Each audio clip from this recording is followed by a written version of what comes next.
नमस्कार दोस्तों, astro clinic में आपका स्वागत है। आज हम लोग बात करेंगे तुला लगन राशि के लिए कैसा जाएगा अप्रैल का महीना।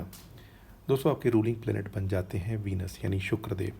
शुक्रदेव जो हैं ये इस महीने आपके 6th हाउस में चल रहे हैं। कालपुरुष की कुंडली के हिसाब से यहाँ ये नीच के हो जाते हैं। लगन का मालिक जब भी छठे घर में जाए तो इंसान को अपनी हेल्थ पे ध्यान ज़रूर रखना चाहिए, क्योंकि ये उच्च के हैं तो कुछ अच्छा रिजल्ट भी देंगे। स्पेशली अगर आप घूमना फिरना चाह रहे थे, मौज मस्ती करना चाह रहे थे, लेकिन फिर भी ये पीरियड आपके लिए थोड़ा सा संभल के चलने का है, क्योंकि छठा घर होता ही अच्छा नहीं है। दोस्तों, आगे बढ़ेंगे, बात करेंगे आपके नेक्स्ट इंपॉर्टेंट प्लेनेट की, जो बन जाते हैं शनिदेव। शनिदेव आपके 5th हाउस से गोचर कर रहे थे और 29 मार्च को ही राशि परिवर्तन करके आपके 6th हाउस में आके बैठ गए हैं। शनि का ये 2.5 साल का पीरियड आपके लिए बहुत ज़बरदस्त है, क्योंकि शनि छठे घर में हो तो बहुत अच्छा रिजल्ट देते हैं। अगर आपकी शनि की ही महादशा, अंतर्दशा, प्रत्यांतरदशा चल रही है तो आपको अच्छा रिजल्ट मिलेगा। शनि यहाँ पे गुरु के नक्षत्र में है, तो गुरु के नक्षत्र में अभी हैं जो आपके लिए इतने इंपॉर्टेंट या इतने अच्छे प्लैनेट नहीं होते, और गुरु वैसे भी अभी 8वें घर पे बैठे हैं। लेकिन फिर भी जैसे जैसे महीना आगे बीतेगा या जैसे कुछ महीने बीतेंगे तो शनि आपको यहाँ पे बैठे हुए 2.5 साल में बहुत ज़बरदस्त नौकरी प्राप्त करना, नौकरी में तरक्की करना, कॉम्पिटिशन्स में विजयी होना, जॉब में प्रमोशंस मिलना, ये सारी चीज़ें कराएंगे। धर्म कर्म में भी आपका इंटरेस्ट बढ़ाएंगे। अगर आप विदेश जाके काम करना चाह रहे थे तो वो काम भी आपका बनेगा। साहस पराक्रम भी आपका बढ़ा हुआ रहेगा। ये मैं इसलिए कह रहा हूँ दोस्तों, क्योंकि शनिदेव वैसे भी इस घर में अच्छे होते हैं। ऊपर से तुला लगन राशि की सबसे प्रिय शनि की राशि है, क्योंकि शनि इसी राशि में उच्च के होते हैं। नेक्स्ट बात करते हैं आपके भाग्यस्थान के मालिक यानी 9th हाउस के मालिक। ये बन जाते हैं बुधदेव। अब बुधदेव जो हैं इस महीने आप देख सकते हैं कि ये छठे घर में ही गोचर कर रहे हैं, जहाँ कालपुरुष की कुंडली में इन्हीं का घर होता है। लेकिन यहाँ ये नीच के हो गए हैं। ऊपर से इनका नीच भंग राजयोग भी हो गया है, ऊपर से विपरीत राजयोग में भी हैं। तो बुध की स्थिति बहुत डामाडोल है इस पीरियड में। तो आपको भाग्य भरोसे नहीं बैठना। क्यों? क्योंकि एक तो वैसे ही ये छठा घर है, भाग्य स्थान का मालिक छठे घर में जाता है तो भाग्य का साथ नहीं मिलता, पिता को भी कोई दिक्कत होती है। ऊपर से यहाँ पे ये राहु के साथ हैं, और फिर ये वक्री भी हो गए थे पिछले महीने, और 7 तारीख के बाद ये मार्गी होंगे। तो भाग्य से भी कुछ चीज़ें पीछे जो रह गई थी वो प्राप्त होने की आप कोशिश करेंगे। लेकिन फिर भी मेरी आपको राय है कि आप भाग्य भरोसे मत बैठिए, आप काम अपनी मेहनत बढ़ा दें। दोस्तों, यहाँ ये भी ध्यान रहे कि जब भी लगन का मालिक खुद वीक हो जाता है तो विपरीत राजयोग काम नहीं करते। तो इसलिए आपको भाग्य भरोसे नहीं बैठना। विदेश संबंधित आपका कोई भी काम था वो ज़रूर बन जाएगा, क्योंकि इतने सारे ग्रहों की दृष्टि ही विदेश भाव पे है। दोस्तों, बात करें सूर्यदेव की। अब सूर्यदेव आपके 11th हाउस के मालिक होके कहाँ चल रहे हैं? 6th हाउस में। सूर्य की ये अच्छी स्थिति है, क्योंकि सूर्य छठे घर में बहुत अच्छा रिजल्ट देते हैं। जो भी पापी प्लैनेट्स हैं, मंगल, सूर्य या शनि, राहु, ये काफ़ी अच्छा रिजल्ट देते हैं छठे घर में। तो सूर्य आपकी अच्छी पोजीशन में है। सरकारी संबंधित काम, सरकारी टेंडर अप्लाई करना, सरकारी नौकरी प्राप्त करना, ये सारे काम आपके बन जाएंगे। ऊपर से वो हैं भी अपने मित्र के ही नक्षत्र में। दोस्तों, सूर्यदेव 13 तारीख को राशि परिवर्तन करके उच्च के हो जाएंगे और आके बैठ जाएंगे आपके 7th हाउस में। यहाँ पे सूर्य का बैठना आपकी कोई विशेष इच्छा पूर्ति हो सकती है। अगर आप बिजनेस कर रहे थे तो उसमें आपने कोई प्रोडक्ट लॉन्च किया तो उसमें आप अच्छा करेंगे। बस आपको ये ध्यान रखना है कि स्पाउस के साथ ईगो इश्यूज़ ना हो। मैं इतना कमाता हूँ, तुम इतनी कमाती हो, मैं इतनी कमाती हूँ, तुम इतना कमाते हो, ये सारे जो ईगो इश्यूज़ होते हैं उससे आपको थोड़ा सा बचना है। क्योंकि सूर्य जब 7th हाउस में उच्च के हों तो स्पाउस के साथ ईगो इश्यूज़ या नोक झोंक ये सब करवाते हैं, तो उसका आपको थोड़ा ध्यान रखना है। चंद्रदेव की बात करें, चंद्रदेव बहुत फास्ट राशि परिवर्तन करते हैं, और अभी महीने में जब भी ये चौथे, 8वें, 12वें घर में हों तो वो दिन अच्छे नहीं होते। इसके अलावा शनि से दृष्ट हों, यानी तीसरी, 7वीं, 10वीं दृष्टि पे हों तो भी नहीं अच्छे होते। तो लेकिन मोटा मोटा आप 4, 8, 12 यानी 20, 21, 1, 2, 29, 30 और 10, 11, 12 इन डेट्स का आप थोड़ा ज़्यादा ध्यान रखिएगा तो और अच्छा रहेगा। दोस्तों, यहाँ मैं आपको ये भी बता दूँ कि 12 नंबर राशि में जो 1 नंबर राशि में आएंगे जो चंद्रमा 27-28 तारीख को, तो ये अमावस दोष भी बनेगा, तो इसका भी आप थोड़ा ध्यान रख लीजिएगा। यानी इमोशनल लेवल पे आप थोड़ा सा स्पाउस संबंधित या बिजनेस संबंधित कामों में थोड़ा आपका मन मुटाव होगा, या आप अच्छा फील नहीं करेंगे, ऐसा कह सकते हैं। नौकरी में भी थोड़ा सा बच के चलेगा इन दिनों में, क्योंकि आपके 10th हाउस के मालिक बन जाते हैं चंद्रमा। दोस्तों मंगल की बात करें, मंगल कराए दंगल। अब आपके लिए 7th हाउस के मालिक हैं मंगल, कहाँ चल रहे हैं? 9th हाउस में। तो इसका रिजल्ट ये मिलेगा आपको कि आपको धन प्राप्त होगा भाग्य के बेसिस पे, बिजनेस से भी धन आता रहेगा, तो धन आगमन के लिए चीज़ें ये अच्छी ही हैं। तो मंगल का ये गोचर शुरू के 2 दिन बढ़िया है, लेकिन इसके बाद ये नीच के हो जाएंगे और आके बैठ जाएंगे 10th हाउस में। दोस्तों मंगल जब नीच के होकर 10th हाउस में बैठेंगे तो नौकरी में कुछ थोड़ी चीज़ें आपकी, यानी धन तो आएगा, लेकिन अगर आप रिश्वत लेके गड़बड़ करके काम करते हैं तो चीज़ें गड़बड़ होंगी।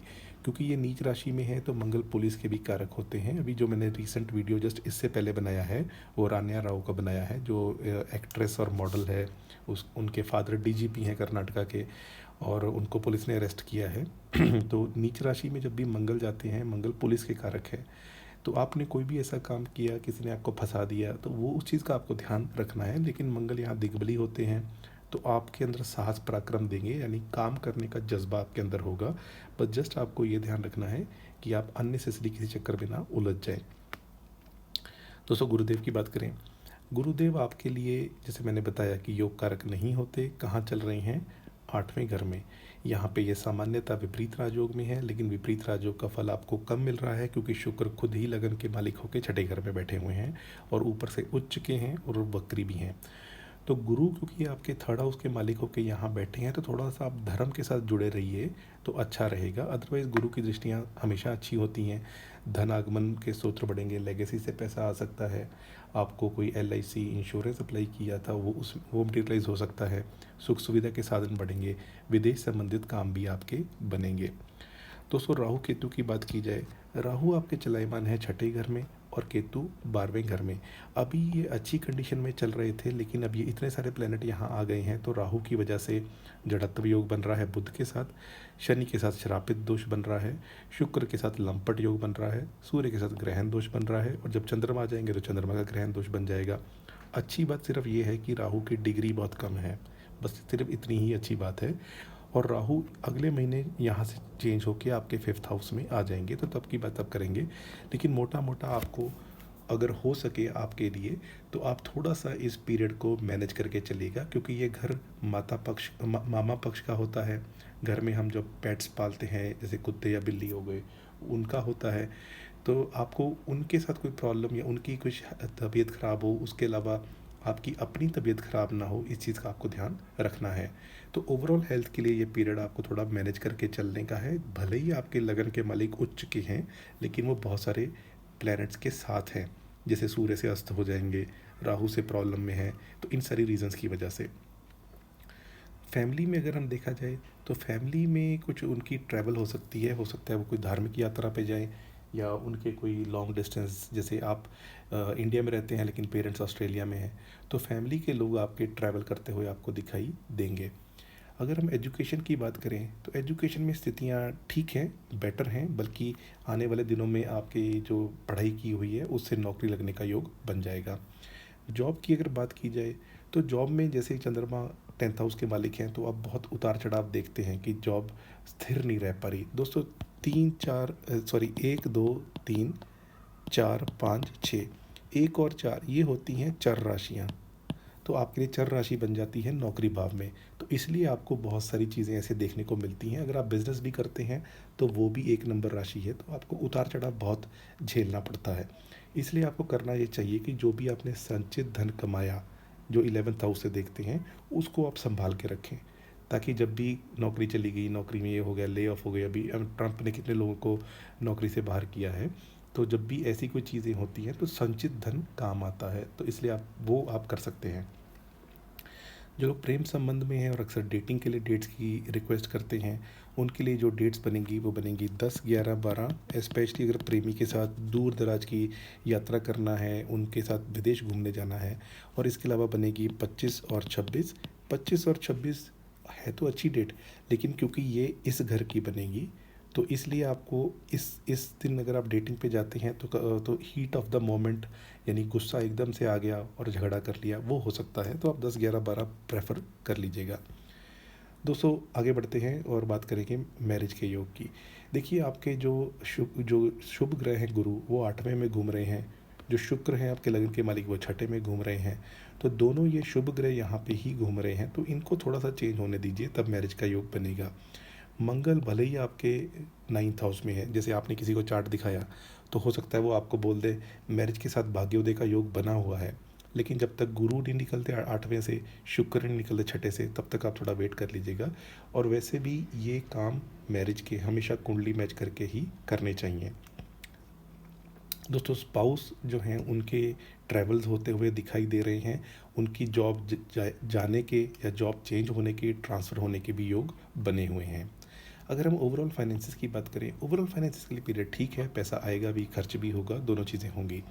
ओवरऑल गेंस के लिए पीरियड अच्छा है, कोई आपकी विशेष इच्छा पूर्ति हो सकती है। स्पेशली मैं कहूँगा जैसे सूर्य अभी इसमें आपको 18 डिग्री के दिख रहे हैं, तो ये पूरा ही महीना आपके लिए अच्छा है कि आपकी कोई विशेष इच्छा पूर्ति हो सकती है।